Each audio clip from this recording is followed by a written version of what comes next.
Hello, it's George Overington here. It's Scribbles, fella. And Rocky. And here we are doing a commentary on the video. First time I've done a three-person commentary. And this time we will actually be talking about what was in the video as opposed to going off on a tangent. Although it's me and Rocky, so I'm sure we'll figure out a way to go on a tangent at some point. Yep. So yeah, this is the first crossover I've done for the year, and the first time I've done a crossover since I did the big reboot of the channel. So I guess we should go into sort of how this came to be. So why don't you go ahead on that one, Edward?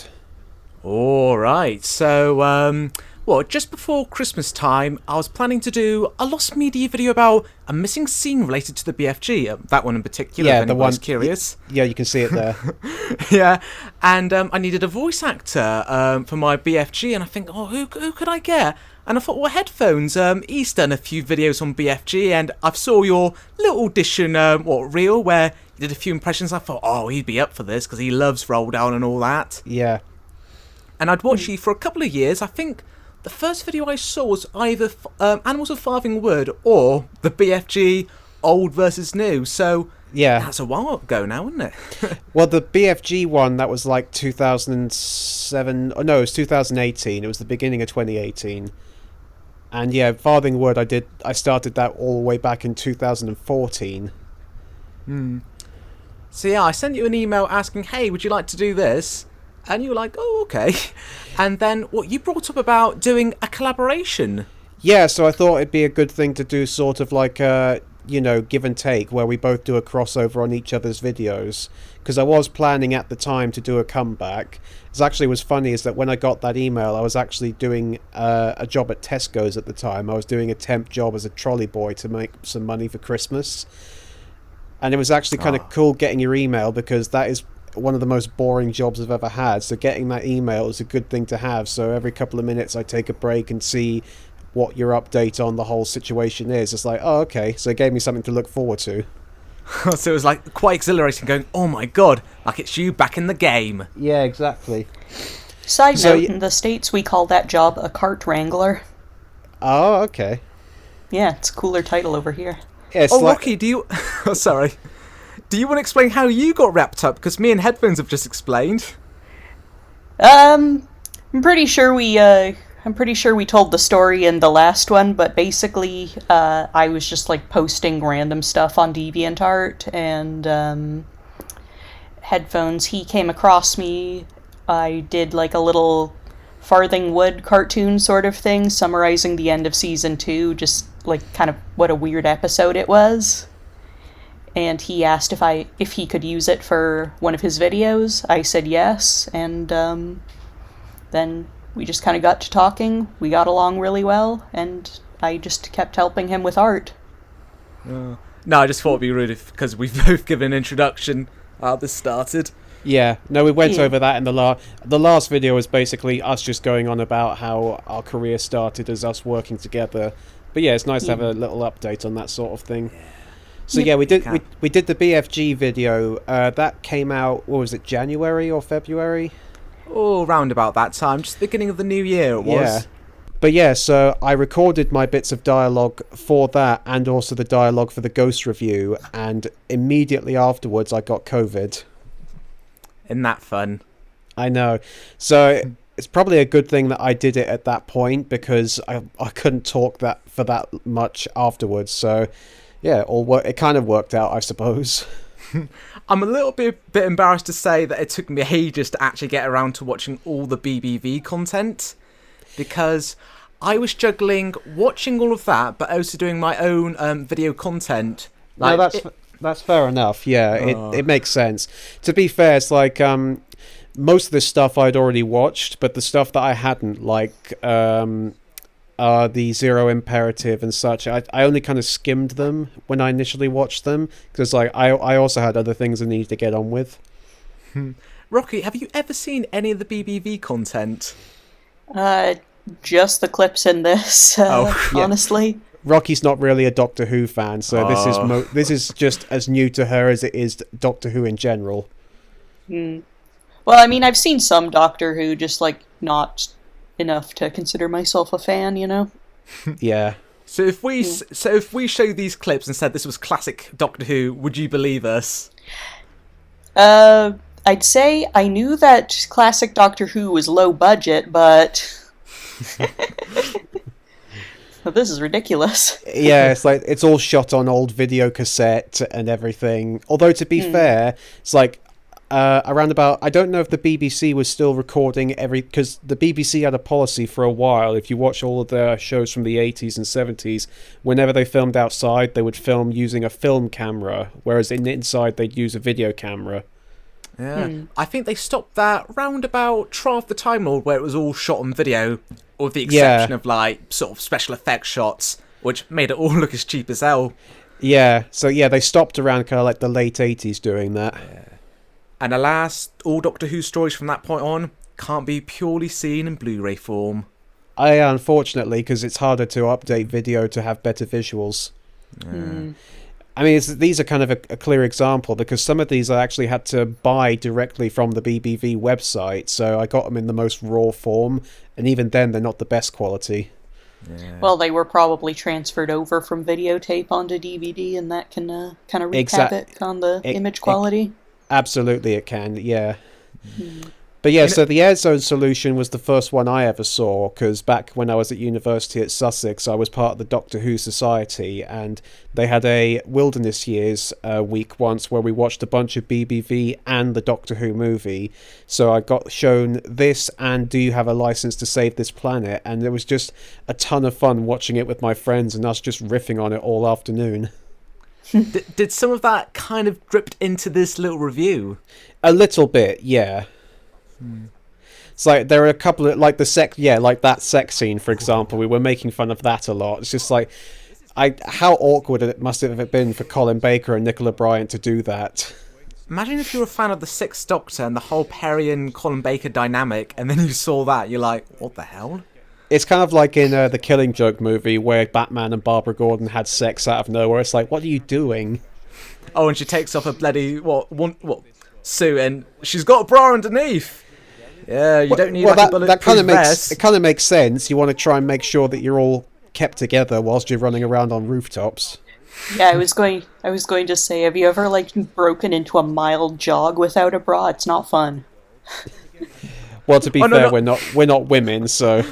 Yeah. Oh no, that's just all she had on underneath was just a bra, like not like a vest, not even like anything underneath, just a bra. Well, this is getting into one of our commentaries proper now, because we're getting very off topic, as we always do. Yep. Something I want to quickly bring up is me as a Cyberman. So, knowing full well that probably anybody watching this video, there's probably a chance that they probably have no idea who I am. I wanted to have a little intro where you see me in live action at the very beginning, just to say, hey, if you go to my channel, I'm not one about being the Cyberman dude. You do actually see me proper. Yeah. But there was no point to it, because you actually properly introduced me, like, oh, this is Scribbles Destroying, this is what he does, and you even show one of my videos, so it was a little bit redundant in the end. Yeah, well, it's because I always like to introduce who I'm doing, the crossovers with, but it's because I actually told you about the whole Avatar idea, because at that point I hadn't yet released the Ghost review, so me and Rocky were the only ones who knew about it, so it's like, I told you if you had something that you could use to integrate yourself into that dynamic. And actually, I will admit that Cyberman action figure you had, it's got a surprising amount of articulation to it. It could really do a lot of really interesting poses and expressions. Oh, that's the reason I chose the Cyberman, because number one, it was really posable, and number two, it's a really iconic Cyberman design, so that's really quite eye-catching. So that's the one from the Silver Nemesis, isn't it? Oh no, it's Revenge the Cybermen. Oh, okay. Yeah, with Regardless, Tom Baker. it's a really cute-looking Cyberman. Yeah. Look at his little face. He's so cute. It's almost kind of like got the blank emoji face going on about it. Ooh. Exactly, yeah. Oh, yeah, I remember this bit when we were watching it all those years ago at university. I was like, oh, what's going on here? Oh, so I wasn't the only one with the same thoughts of, oh, God, we need Chris Hansen. That tune, by the way, that's the intro to the song Her Ghost in the Fog by Cradle of Filth. I just thought it'd be a perfect one to use for that. See, if I was editing it, I would have put the Law and Order dun dun there. Oh yeah, that would have worked too. I was originally going to go for the Psycho theme, but I thought I might get in trouble with copyright because they really, they really kind of snipe that whenever it pops up. Yeah. You know the Cyberman background I've got going on? Yeah. Initially, I was just going to send you the blue screen stuff, and you were like, "Oh no, send me, make a little background because I've seen what you've done. You've done great stuff." And I was sitting there, I was thinking, what can I put together? And if I have to be honest, I just recycled one of my old sci-fi backgrounds for that. Yeah, well, it worked out really well, and it kind of melds with the stuff I've got. I mean, it's like it works, but it also looks a bit different because a lot of my stuff uses very pastel colors and kind of flat stuff. Yours uses more kind of depth to it and has more of a sci-fi lean, but it also just kind of has a more kind of, I don't know. I think I just liked it. It worked a lot. I kind of wish I could have made the stars move a little bit. Like, look at that, you've got a moving background there. Well, in my defense, that moving background comes from Invato Element, so I didn't make it. So yeah, that was all I had to do was change the colors of the shapes. I changed them to blue, red, and orange to match the kind of house style of my channel. Yeah. But I remember when you showed me the first rough cut, I was a little bit concerned because we both talked in a different way. Like, you actually sounded like a normal bloke, where I was still kind of putting on my documentary voice where I was speaking very slow and quite gentle, and I was sort of thinking, I just didn't know if I don't know, I just felt it just stood out a little too much. Like, I asked you, should I just re-record it where I just got a bit more oomph to it, like you're actually speaking to a real person. Yeah, and I just said, no, I like it like that. It kind of shows off the dichotomy of the different ways in which we are like as YouTubers, just through that. Yeah, I think that's kind of a good way to do collab. Like, it's both like very distinctly in your styles, but it flows really nicely regardless. Yeah, it's like every person I've done a collaboration with, I think the one who comes the closest to sounding like the way I sound was probably I Don't Have a Nose. But even then, he talks way faster than I do.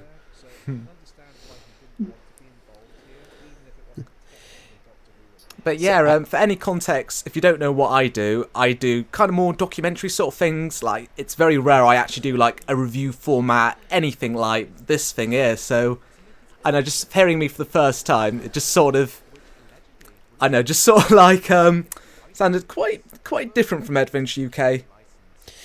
Yeah, but we all have different ways of speaking and everything. Oh, I think this is my first little input into the review. My suggestion of we should talk about Cyberons. No, the first one you suggested was the Zygon review. You actually sent me the link to it. Oh no, I meant as in the review itself. Oh yeah. Yeah. Zygons we get to a little bit later on. By the way, that shot where they show the vial, that's actually the wrong way around. The fluid's supposed to be in the other part of the syringe. Did you ever heard of Cybron, out of interest? No, I'd known about the Auton trilogy because that's one of the big things that BBV did, but I'd never heard of Cyberon. Oh. So it was quite interesting checking it out, just like, because actually I will admit those masks, I mean they look cheap and kind of like the way that the actual materials, but they're actually not badly sculpted, to be honest. Yeah, they kind of almost have like a cool, creepy, fleshy quality to them. Yeah, I like it. It's just the rest of the suits where they clearly ran out of time and they just threw together whatever they could. Yeah. Well, when I went to Midwest Fur Fest last year, that was kind of going on with a lot of the fursuits, so... Yeah, I can imagine. Because you can see there the initial concept art looked really cool. And then you see that what he actually made... Yeah, there you go. It's made out of copper cable and one of those old toy chests. But yeah, Cyberman, I thought that'd just be a fun one to throw in there, because it's kind of the only sort of true knockoff, we can call it.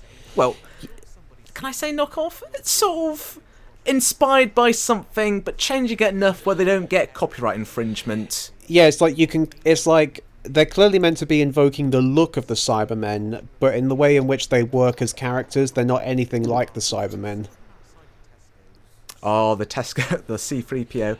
Yeah. If they were just filmed just another location where it wasn't somebody's living room, I think it would have made them look far more grander. Actually, Yeah, when you because this scene where they're going up against the old man, they actually legitimately looked a little creepy. And actually, Yeah. when you go back to the classic era of Doctor Who, when you think of this about the Cybermen, you don't see. There's no real stories where you see them on like an everyday sort of setting. Because 10th Planet? No, that's they're true. In, Yeah, they're in like a snow base, moon base. They're on the moon. Tomb of the Sun. Yeah. They're on. The closest you sort of come to is maybe the Invasion. But even then, they're in like the sewer grounds, so it's not an area where everybody would, everyday people would go off to. Apart Speak from for yourself. yeah, exactly.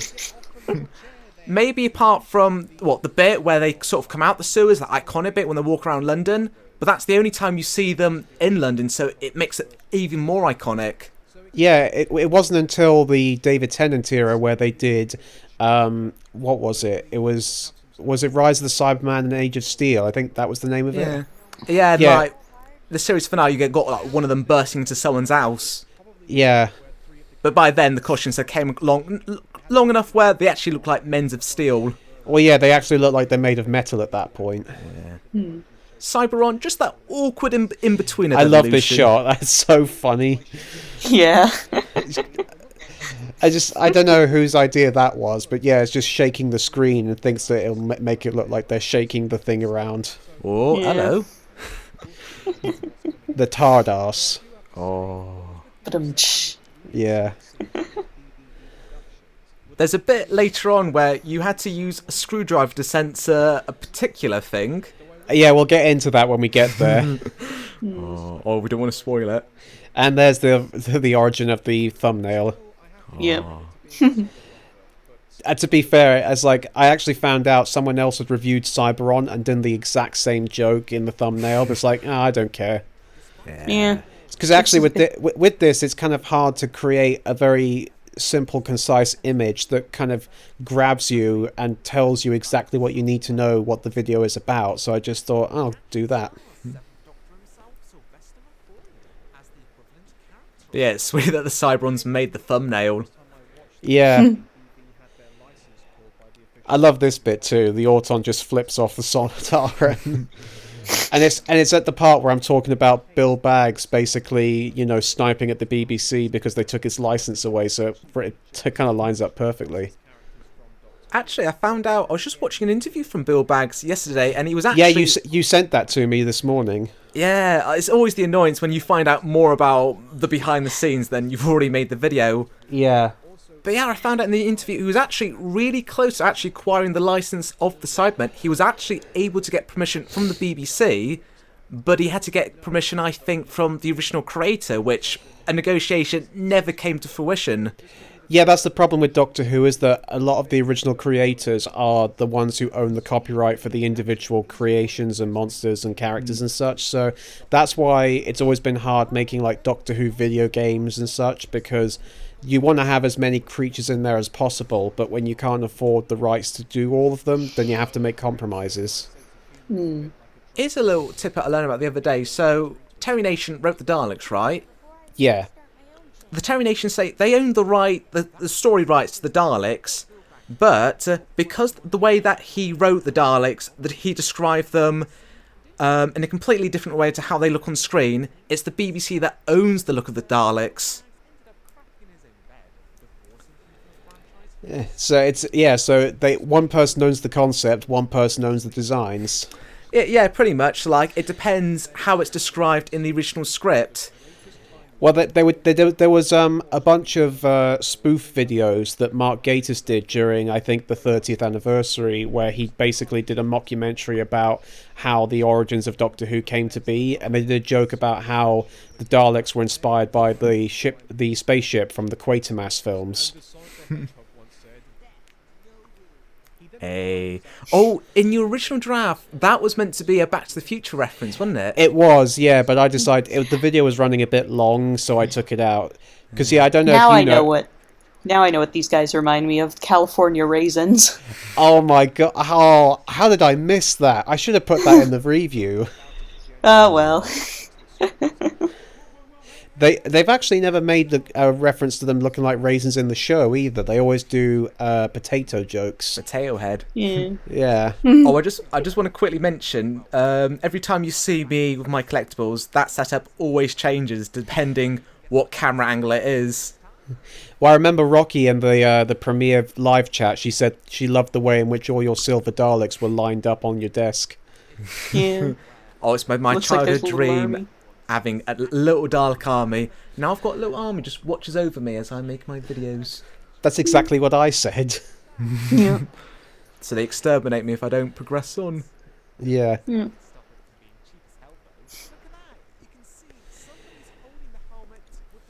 I forget which one of us wrote that. I can't remember if it was me or you who wrote that bit. Oh, what the little The fingers? part where, yeah, because the guy, it wasn't actually a guy wearing the helmet. He had it on his hand and he was peeking around the door. I don't know why he did that. Like, were they in such a rush they didn't bother put him in the whole costume or something? I just crop it and you won't see it. Yeah. But I think this next joke we both had a little contribution to. What, this Pokemon one? Well, that's a little later on. Yeah. Oh, there you go. Yeah. Yeah, there it's here now. I love how they didn't even put boots on him. He's just got his bare feet hanging off the bed. Yeah. I tried really hard not reading your sort of review bit because I wanted to try and make sure. Well, I just like to be as unbiased as possible when I write a review, or like when I'm trying to like make an opinion of something. Yeah. So I didn't do know the same. That's why I normally don't do reviews of stuff that other people have already reviewed. So I didn't know you made that same, well, not same, but like a Pokemon joke in there. Well, it's just kind of hard to miss, really, isn't it? Yeah. I should have made a Futurama joke for this bit here. Oh yeah, low-hanging fruit. Yeah, I like that there's a shrunken head in one of them. exactly, yeah. Oh, I need one of those. But yeah, you mentioned, Rocky, how I finally got a chance to use the flipping the bird pose on the PNGs you did. Yeah. Some of those things I put in the PNGs, I just put in like as a joke. Like I'm not sure he'll ever use it, but Well, there's you're one determined, that, aren't yeah, you? There's one that Huck has where his eyes turn into the blue screen of death from Windows to PCs. Yep. As it's sort of like, I'm trying to find a way in which I can actually incorporate that into a review at some point. Oh. Someday. Yeah. I've told you, I think quite a few times, but Huck really reminds me of Rita from, what was it, Jungle Diary at Hugo? Like a Yeah, Danish... you told me that on the Discord a couple of weeks Really? back, yeah. Oh, now you've got Huck into the show. Like, Huck seems like the long-lost brother of Rita. Oh, now you've actually got Huck on the show that can talk. You got to talk about those movies, because I think that would be a lot of fun. I might Oh, talk that about, would kind of. but yeah. I also mentioned how there's a version of Tom Sawyer where Huck Finn, they're all animals, and the Huck Finn in that is actually a fox. Oh, Yeah. even more potential. Yeah, so that's basically a review that writes itself. Yeah. Oh. I mean, granted, I have already seen a review of that, but at the same time, it's sort of like, I can't not do it. I have to just talk about that at some Well, point. to be fair, if it's the same review I'm thinking of, that review's like over 10 years old at this point. I think it's the fair game. hardcore kid review? Yeah, he must have made that one in like 2011 or something. Yeah, exactly. Yeah. Oh, it's sort of weird, because I used to watch it, a hardcore kid. Okay, oh yeah, he's awesome. I wish I could be, yeah, just like this one. And now, I think I'm pretty close to him in terms of subscriber count, so you're thinking, bloody hell, I've come a long way. Yeah, well, in fairness, Hardcore Kid gets a lot of extra subscribers because he uploads a load of Robot Wars videos. Oh yeah, so he's got kind of a mixed audience in there. Exactly, yeah. But yeah, it's been a bit weird, because I've only really had a YouTube journey, like, at least exploding off, only about a year or so ago now. So Yeah. it's quite surreal seeing all these other YouTubers I grew up and admire, and suddenly I'm at least either kind of close to them or surpassed them. I'm thinking, bloody hell, how did that happen? Don't rub your success in my face. I don't mean it on purpose. No, I know, but I know what you mean. Yeah. But it's kind of weird how, when you think about it, 100 subscribers, you know, stereotypically, you know, on the YouTube's landscape, it doesn't seem like a lot, but technically, that is a lot of people when you think about it. Oh, it is, yeah. Because if you had 100 people in like one room, well, it's bloody loads. Oh, absolutely, It's like a movie theater. Yeah. So more of the story, just be happy with what you got. You could basically say, I've got more subscribers than DashCon had people coming to it. Well, especially people happy at DashCon. Yeah. Well, they had a ball pit and a bouncy castle, so... Oh, jeez. Well, you brought up a good point in the live chat about how young and weird Mark Gatiss looks in these, Rocky. Yeah, he's so skinny. And So obviously weird. you would know him from playing Sherlock's brother in the Sherlock series. Yeah, I think that's at least the first time he kind of like registered on my mind, like Yeah. as a person. I've probably seen him in other things too, just Well, I saw him in the League of Gentlemen. That was the first time I saw... no, actually, technically the first time I saw him was when he played the villain in the Doctor... I love the way his hands wave as he runs off like that. It's like he's a little girl. But yeah, the first time... he and Steven Seagal, we should race him. Yeah. Yeah. But yeah, the first time I ever saw Mark Gatiss was in the Doctor Who episode. It was... was it Lazarus? Yeah, the Lazarus Experiment. Oh, I keep forgetting he's in that. He's the young He played the villain in that. Yeah, well, he also wrote that episode. Yeah, he was also the writer of that episode. That's why he was in it. Oh, bloody sweet. Yeah, Yeah. but yeah, like the League of Gentlemen, that's where I became really aware of who he was. And that was maybe only about 5 years after this movie came out, actually. But yeah, he does look so young there. I don't even know how old he would be. Yeah, Oh, he looks like he's just left high school. yeah. Or secondary school, I should say. We're in the UK.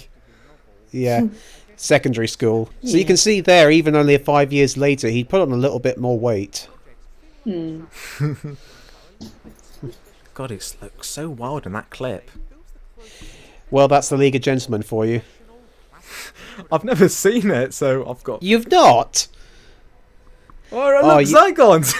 There it is, Yeah, yeah. look, Zygon. Yay. I've seen Zygons. Which is quite an experience. I had to put that on there. I felt that because this was the first time I ever had like nudity, even though it's censored. It's the first time I've had nudity in one of my videos, so I thought I'd put a little bit of a disclaimer there. I like that each line is capitalized. Well, that's just the It way it reminds works. it reminds me of a weird haiku in a way. That's the way it works on Final Cut. Whenever you make a new paragraph in a title, it makes it capitalized. Weird. I know. I use Final Cut as well. Let's be friends. Yeah, I'm too cheap to buy Final Cut. but you have a Wacom tablet, so Yeah. Plus, I don't really make There he videos. is. I actually cut before this, but they actually do cut back to his body, and yeah, you see everything.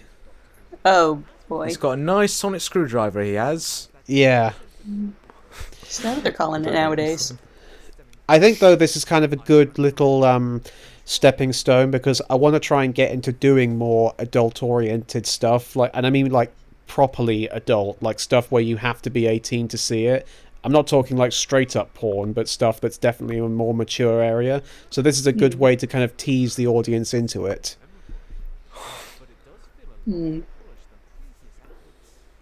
Rocky knows the kind of stuff I'm talking about. Yep, I do. We actually teased one of the stuff that we're planning on doing in that regard in the last commentary.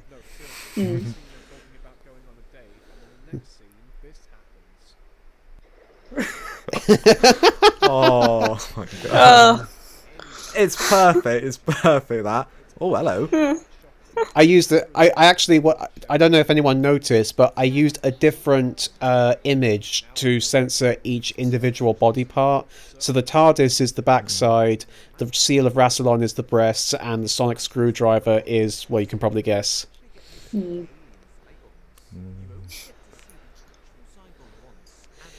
Yeah, that's Wonder what you There would've- it is. Oh, what were you going to say there, Rocky? I was gonna say, I wonder what you would have used for the girl thing. Huh. Yeah, If they'd shown it. well, I Varga think plants. The what? It's like an old Doctor Who monster. Yeah, they do Just- look like actual vaginas. Jeez.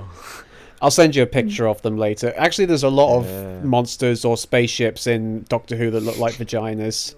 That A lot bra of is like alien stuff that, looks that, like that that. bra that she's wearing is like 2 sizes too big for her. Yeah. Oh look, there's the thing. I actually had remember- no idea. I had no idea that existed until you brought it up on the Discord a few days before the video came out.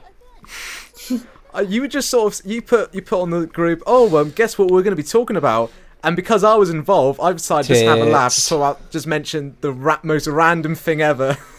Yeah, I know that wasn't there in are there. Doctor Who porn parodies, but I'd never heard of that one before. And I'd say out of all of them, it's the worst one out there. Oh, okay, I'll take your word for it on that case. If we're counting Torchwood as a porn parody, does that still count as it? Yeah, Abducted by the Dyke is still worse. Oh, there it That, is. that shot was a pain in the arse because, not to get too into detail, but the guy had some sizable equipment, and so since the sonic screwdriver is quite narrow, I had to keep changing its shape to make sure that it properly covered him up. If you want to see the unrated cut, go and buy Headphones UK on Blu-ray at your local HMV.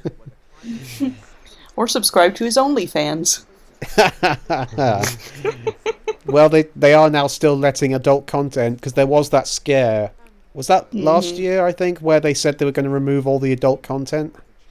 Yeah, and it's like, well, what's the point of this website existing now? Exactly, yeah.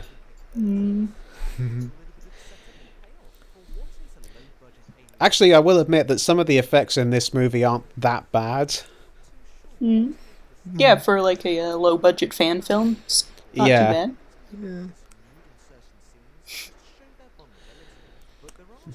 I think there was some bits and pieces that we actually cut out of this. What's like some extra like lines and gags, and there were some bits where I sort of over narrated, so you had to come back in and just sort of balance it out so it wasn't one-sided. Oh, that was the first part where we were talking about the air zone solution. I noticed that you had actually more lines than I did, so I re-recorded some of your lines so it was a bit more equal. No one there was some upstages amusing- me. And there were some amusing little live-action gags I did that I don't think made the final cut. Well, there was that bit where, when you first recorded your live-action bits, you had that stain on your teeth. How did that even happen? I don't know. Oh, because I didn't wear my lip balm and thing, whatever. The lip Oh, so cream, you- whatever you call it. Your lips had cracked. So Okay. Yeah, so I had to re-record the first 2 lines. Yeah. So, whereas it would be quite graphic, the video. Well, it looked like you just gotten out of a boxing match, yeah. I'm sure all my fans would want to see the lost media related to this video. But like I say, buy the Blu-ray, you'll find it on there. Yeah. I will admit that the part you ad-libbed at the very, very end, that was brilliant. Yeah. Oh, I was just being silly at that point. But it worked, and I wanted to make sure it was in there. Actually, a quick question. What made you wrote in the fight between me and Huck at the end? What sort of... I just thought it'd be funny, and actually, since I was planning this to be the second video where Huck was involved in the actual show, so I thought it'd be a nice thing to sort of switch it up, since it was already the second episode and everything. In the crossover where you've got the most calmest person ever narrating. Yeah, exactly. Well, actually, I say that. I did a video with Jeffrey Kitch, and he's probably calmer than you in the way he delivers his lines. We should come back Avengers style. We all I actually- one another. Well, I had an idea that instead of doing that, we would do a rendition of Dire Straits' Money for Nothing, where we're like all small YouTubers complaining about the bigger YouTubers being more successful than us. That's just a silly idea I had. Obviously, we would have to rewrite it so that one certain word that's in that song isn't in there anymore. Have you ever sang in one of your videos? I like, have. not- Yeah, you have. I am haven't the very like model of a modern major general. yeah. Mm. I don't think I've ever done like a proper, full-on musical number. I've done like maybe a few little moments where I've sung off-key and just a random moment. I do want to actually sing because I think when I sing, I sound a lot like Eric Idle. So singing some Monty Python songs would probably suit me down to the ground.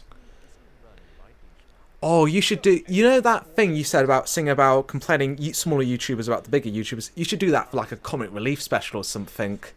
Maybe, yeah. Yeah. Oh, and at yeah, least when it coincides with that. Here's the moment. Oh, the only time As you you- ever see the Cyberman walk off. That was a really good bit of puppeteering you did there, by the way. I like Oh, that one quick the thing- Cyberman just walks off like normal, but Huck like phases out. He does the instant transmission Star from Trek. Dragon Ball, yeah. Yeah. Alright, well, we've now reached the end of the video, so thanks, guys, for joining me. Of course. And we'll night, see you in the Vienna. next video. Yes. Yeah. Yeah. There you are. There you guys.